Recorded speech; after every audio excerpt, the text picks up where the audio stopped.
can you please come down, let's go, and the last boat, and you won't have any more boat. And then this guy said, no, I've already, God is going to do a miracle and I'm going to be. He said, you don't have to worry. The last boat went.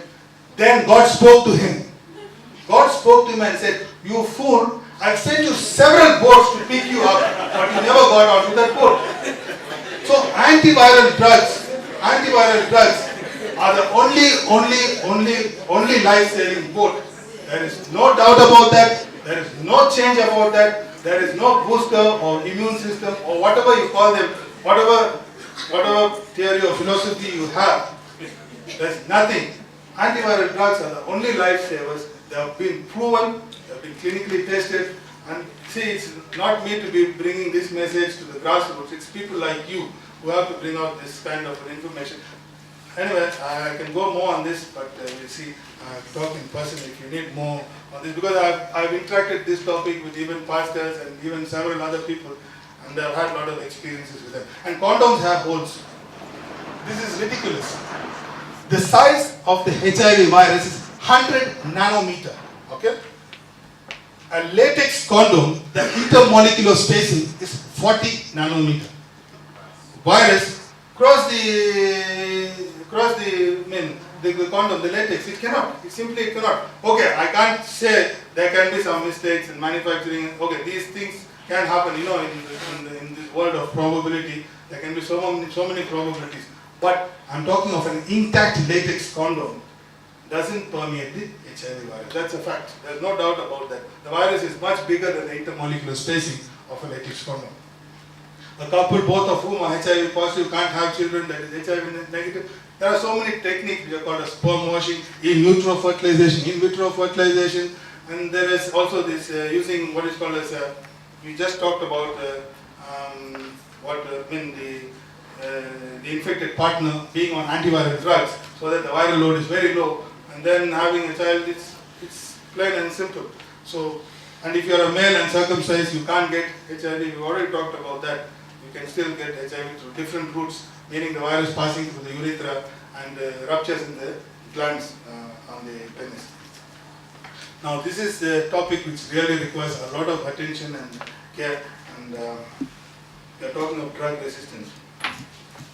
When you start antiviral drugs, you have to understand, without any shadow of doubt, you will develop drug resistance at some point of time. There is no change in that. When you decide to take antiviral drugs, so we are going to talk about a very key topic.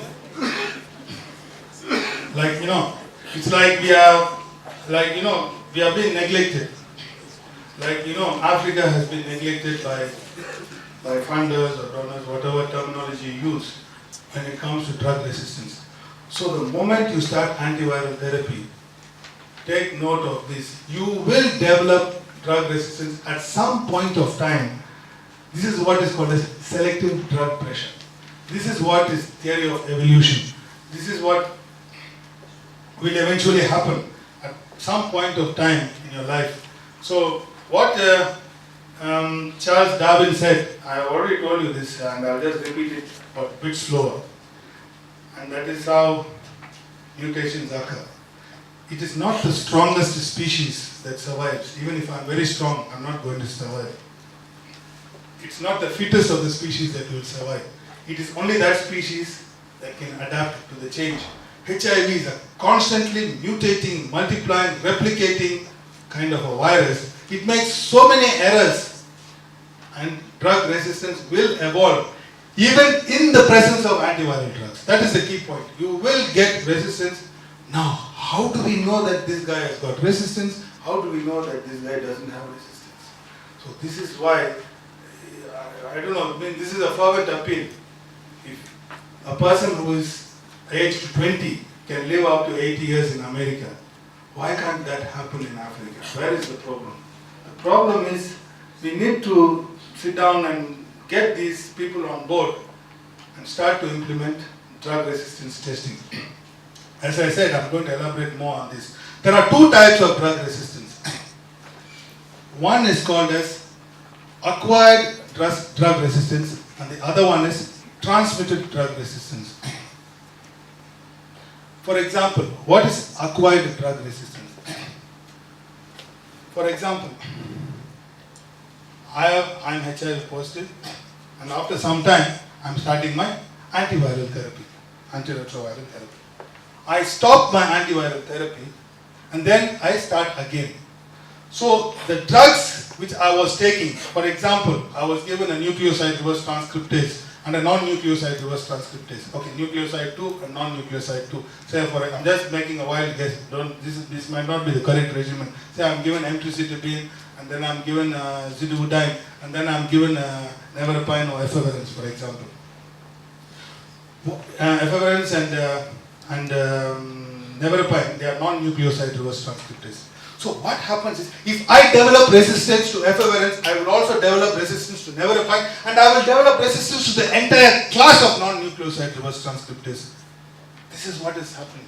Because when you are taking efavirenz or nevirapine, which is a non-nucleoside reverse transcriptase, it will block the entire system out of place. Meaning, non-nucleoside, the entire class of drugs will not work.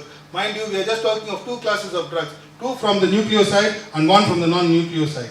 Now, if non-nucleoside doesn't work for you, you are just on the nucleoside reverse transcriptase, which is just two drugs, you will develop resistance. Because antiviral drugs, we are talking of three drugs. So this is a sad occurrence. So I stop taking antiviral drugs. Then again, I start after some time. What is going to happen? I would have already developed some kind of drug resistance.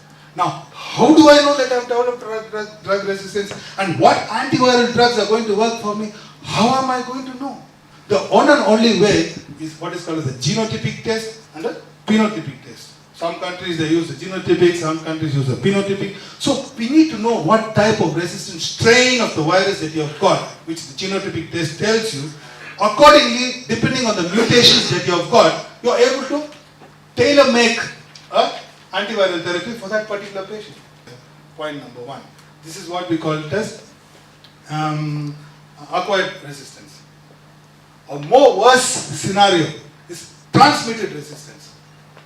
I am a naive patient, and okay, what I mean is I am HIV negative, and take it that way.